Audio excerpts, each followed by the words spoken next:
Festival में हमारे साथ कुछ स्टूडेंट मौजूद हैं और मेरे सामने एक खूबसूरत चेहरा भी मौजूद है जो गेम विनर हैं। अस्सलाम वालेकुम। वालेकुम सलाम। आपको इस्लामिया यूनिवर्सिटी बहावलपुर में आके कैसा लग रहा है? बहुत अच्छा लग रहा है और ये इवेंट बहुत ही अच्छा अरेंज कराया गया है।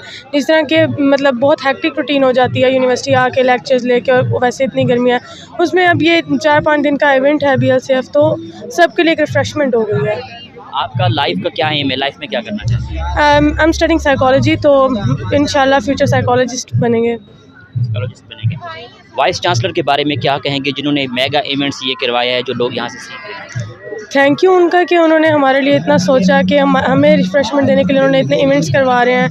लाइक जैसे सनम मारवी का वो उन्होंने करवाया था, सूफ़ी नाइट, और अभी भी वो आ रहे हैं एक और सिंगर भी कल, तो और ये इवेंट 3-4 दिन का है, तो काफ़ी इंजॉयबल है। वेल मैंने सुना है कि आप गेम विनर भी हैं, इस क्या क्या सीन है ये बता दें? जी, यहाँ पर वो गेम हो रही थी तो 3 दिन में 50,000 स्टूडेंट्स में से कोई भी नहीं जीता था, तो मैं कल जीत गई थी वो। आपका लास्ट में क्या मैसेज है स्टूडेंट्स को?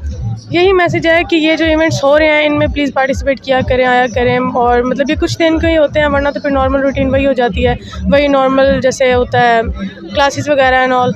तो ये इवेंट्स होते हैं 2-4 दिन के होते हैं, तो इनको एंजॉय करना चाहिए। ये आपके इन फ्यूचर भी आपके लिए मेमोरेबल होते हैं और वैसे भी आपका माइंड रिफ्रेश हो जाता है। आपकी नज़र में साइकोलॉजी क्या है? साइकोलॉजी बहुत इंटरेस्टिंग सब्जेक्ट है अगर आप इसको मतलब इंटरेस्ट से पढ़ें।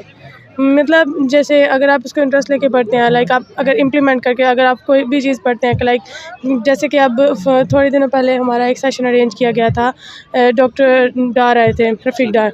उन्होंने हमें राइटिंग एनालिसिस पढ़ाया था कि हम राइटिंग से कैसे देख सकते हैं किसी की पर्सनालिटी। तो अगर वो चीज़ हम उनसे पढ़ रहे थे, तो हमने फिर घर जाके अपने बहन भाइयों पे सबकी राइटिंग से एनालिसिस किया था, तो वो काफ़ी इंटरेस्टिंग हो जाता है। जी बहुत शुक्रिया, थैंक यू।